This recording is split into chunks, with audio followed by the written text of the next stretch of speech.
Bem, pessoal, eu sou a professora Geisa e vou ficar com vocês ministrando a disciplina de Contabilidade Introdutória 2 para apresentar os conceitos e entendimentos sobre as empresas comerciais. Na primeira unidade, nós trabalhamos com as operações com mercadorias, entendemos os métodos para registro dessas operações e falamos um pouco sobre o inventário periódico versus inventário permanente. Na segunda unidade, nós falamos sobre o critério utilizado pela contabilidade e a escolha do inventário periódico, que é o melhor inventário trabalhado na contabilidade. E falamos também sobre a relação do CMV, do custo de mercadoria vendida, dentro desse processo.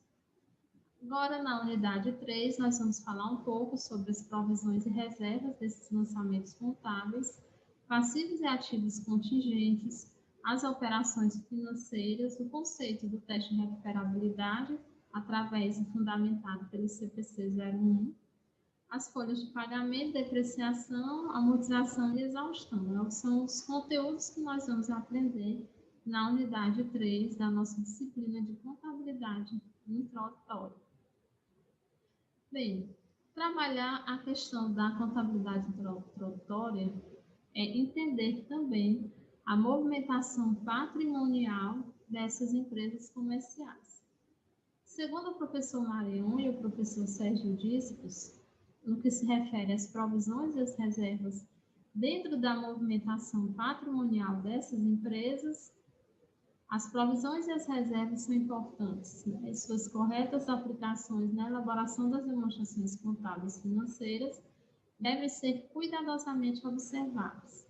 As provisões são componentes relevantes no sistema contábil e se prestam a atender o regime de competência dos fatos ocorridos dentro daquela entidade, daquela empresa, daquela organização. Bom, o regime de competência nós sabemos que é fundamentado pelo princípio de competência, onde se realiza determinando, através do princípio, que os fatos devem ser registrados no momento em que eles ocorrem, independente do seu pagamento ou do seu recebimento. Então, pensando assim, as provisões são constituídas no aspecto de a empresa está movimentando seu patrimônio, comprando e vendendo mercadorias. A partir do momento que ela faz a compra, ela tem um registro, porque ela tem um fato contábil. Mesmo que essa compra registrada através de um documento contábil, uma nota fiscal, mesmo que ela seja uma compra a prazo, esse registro tem que acontecer naquele momento. Ou seja, se a empresa for pagar daqui a 30 ou 60 ou 90 dias, em futuros, né, períodos futuros, a empresa registra o fato naquele momento, faz jus ao princípio da competência, onde diz que os fatos devem ser registrados independente do seu pagamento ou do seu recebimento. E aí a empresa vai debitar a conta estoque para aceitar as mercadorias, né, que entraram na empresa e vai creditar a conta fornecedor, ou seja, um pagamento futuro. Bom, dentro desse aspecto, obedecendo também os critérios das normas internacionais no Brasil, a contabilidade ele faz menção no que se refere à questão de ativos, passivos e contingentes, né, financeiros, relacionados a essas provisões, que a instrução normativa internacional determina o seguinte: através do pronunciamento técnico do CPC 25, ou seja, através do Comitê de Pronunciamento Contábil, onde determina as provisões de passivo contingentes e ativo contingentes, o pronunciamento técnico tem como objetivo assegurar que sejam aplicados critérios de reconhecimento e base de mensuração apropriados a essas provisões, né? Principalmente no que se refere à questão da fundamentação pelo princípio do regime de competência. Bom, o que eles falam, né, o professor Sérgio Dízicos e o professor Marion, fundamentado pelo CPC 25. As provisões são relacionadas com critérios utilizados pelo regime de competência, onde é determinado que Uma provisão é um passivo de prazo ou valor incerto. O reconhecimento de uma provisão deve ser conhecido quando uma entidade tem uma obrigação presente, ou seja, no momento que ele registra o fato, é provável aquele reconhecimento, porque futuramente vai haver um pagamento ou um recebimento, e possa ser feita em uma estimativa confiável do valor da obrigação, ou seja, você tem um documento contábil idôneo para confiar aquele lançamento. O valor reconhecido como uma provisão deve ser a melhor estimativa do desembolso que será feito de uma forma futura para a empresa. No que se refere às reservas, né, o professor Marion e o professor Sérgio Dícios determinam que, se no total do patrimônio líquido se subtrai o capital, normalmente é o valor correspondente às reservas. Portanto, reservas são valores que excedem o capital realizado, compondo o PL, o patrimônio líquido. Dessa forma, as reservas elas são constituídas, são contas que são classificadas no patrimônio líquido.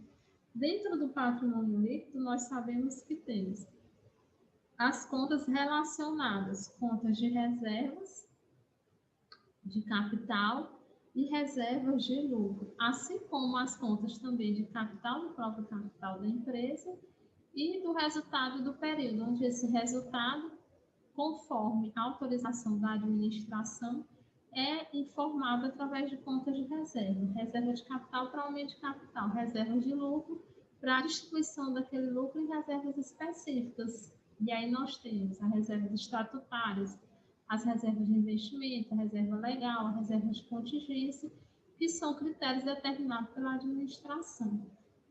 Isso foi uma